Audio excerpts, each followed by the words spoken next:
Hey guys, my name is Chantel. Welcome back to my channel and thanks for hanging out with me today. So today we're going to talk about episode 19 of Run with the Wind. Man, this episode was really good, but before I get into that, let's talk about the preview for a little bit. So the preview is going to focus finally on Shindo. Throughout the whole episode, he's still sick obviously, and even in the preview it looks like things are gonna get really bad, and it looks like it's gonna be a really emotional episode, which I'm really nervous and it makes me sad. I don't know what to expect next. I just know that I'm probably gonna be bawling my eyes out. So I guess I should prepare for that next week because it looks like it's gonna be packed with a lot of feels. I mean, we see Musa crying, and then we see like poor Shindo just breathing heavily, and it looks like they're trying to help him. I really don't know what was going on, but you can tell that he's struggling. The poor boy is just out of it. He's sick. Oh my goodness. It just, like I said, makes me sad. And it looks like his parents are watching him on TV. And oh man, there's really not much to say other than, like I said earlier, it's gonna be a really emotional episode. So fun times ahead. Yay. Anyways, now let's go ahead and talk about the episode itself. So this episode, we start off with Prince, with him running first, and I gotta say, like, every time I see Prince run, I'm always so proud, and just seeing him run his section in the Hakone Ikeden was so beautiful, and hearing him just talk about how far he's come and how much of a struggle it's been, and how he was saying that if he didn't do this he would probably hate himself even more and stuff like that. And seeing moments between him and Haiji, and Haiji like telling him, you know, hey, like, this is what you should do, just do it at your own pace, and just basically trying to help him out so he can make it to the finish line. And pretty much things go according to plan, like how Haiji pictured everything would happen.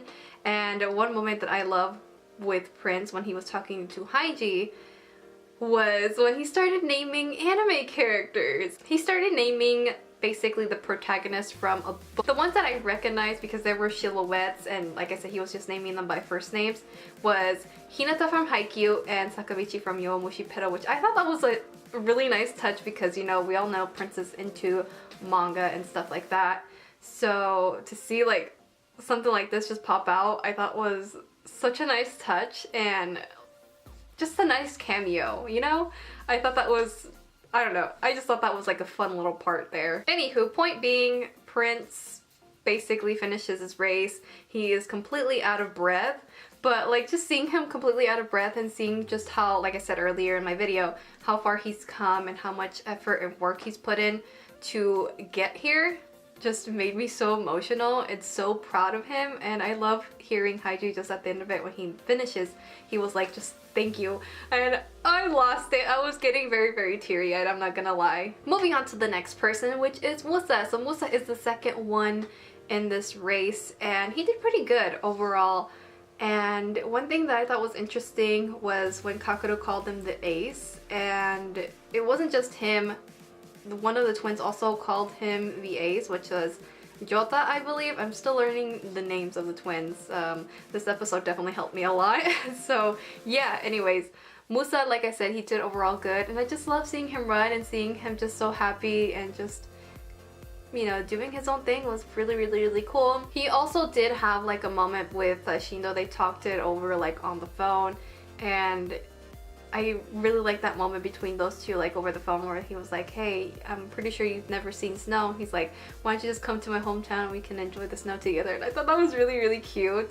So yeah, like I said, there really wasn't much to his race, but overall he did really good. He placed, I believe they said 17, which is really not that bad. Like, that was awesome on Musa. And I really loved hearing though what Haiji had to say about Musa, why he chose him for this part.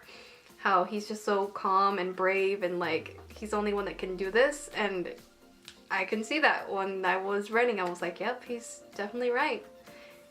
But yeah, and now moving on to the last part of this episode, which was the next person in line, which was one of the twins, which is the older brother, Jota.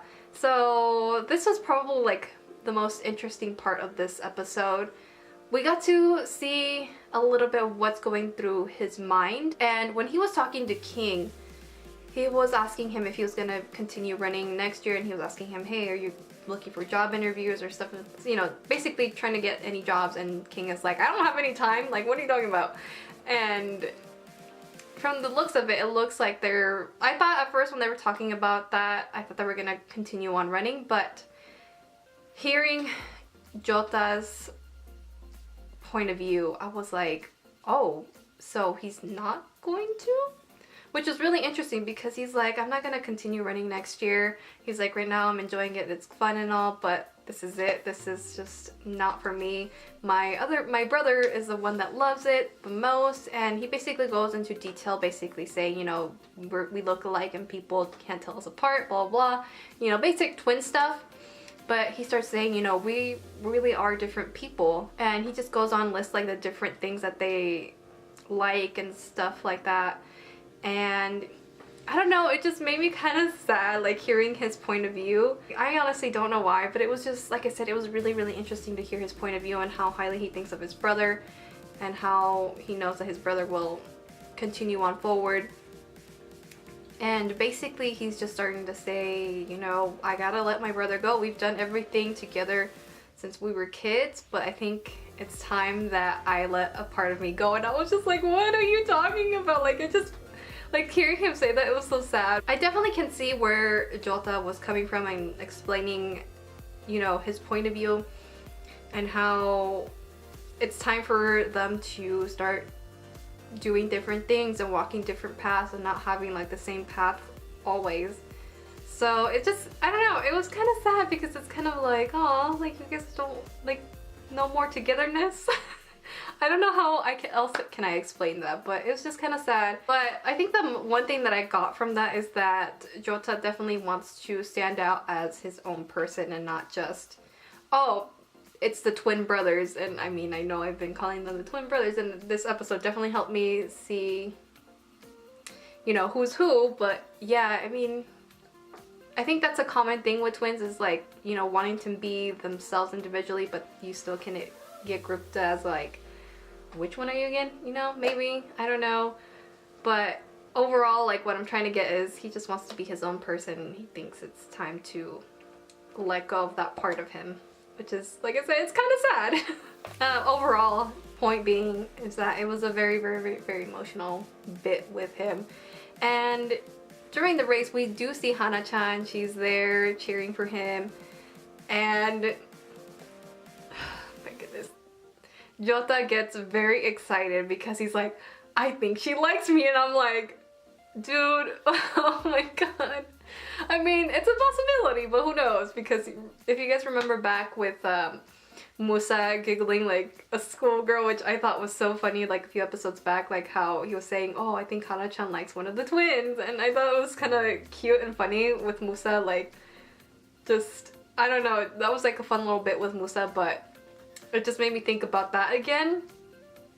And I was like, well, I mean, maybe. I mean, Musa put it out there, so now I'm like, maybe she might like you. I don't know. Like, it's just out there. But I just thought it was so hilarious how he got excited and he started getting even more pumped. And I was just like, yeah, obviously. Like, this is the one thing that the twins were so motivated, was just having like girls cheer for them, and just having Hana, I'm like, there you go, there's one of your goals achieved. And I just love how, like, at the very end of this episode, the way that they ended was so funny, because before Jota hands his sash to his brother, he's like, I think Hana-chan likes me, and the brother's like, what? Like, what's going on? Like, oh my gosh, I was laughing. Oh my goodness, like, yeah. Oh man, I just thought that was so funny. Just seeing how they ended this episode was very, very hilarious on that note. Like, it's definitely a better pace from our regular cliffhangers. Like, this one was more of a fun little cliffhanger, I guess, if you can even call it a cliffhanger, but it was just a fun way to end this episode overall. And yeah, I think that's all I really have to say with this episode. One thing I do want to mention before I forget, because I forgot to say this in the past couple episodes, is that I've been seeing that they have been using a couple of tracks from the Haikyuu soundtrack, which is kind of nice. I don't know, like at the very beginning of the episode I recognize that track anywhere, but it's because I love Yuki Hayashi's music, which is, he's the man that's behind My Hero Academia and Haikyuu's music, and as well as Run with the Wind. So yeah, so I don't know, it was just really nice to hear one of the Haikyuu soundtracks, and I was just like, man, it just makes me miss Haikyuu a little bit. But anyways, it's just kind of nice to hear it and Run with the Wind. Definitely fits, and it's kind of cool to see. But anyways, I'm rambling on too much about it. But yeah, I just wanted to point that out because it's just really nice to see. But anyway, or I guess hear technically.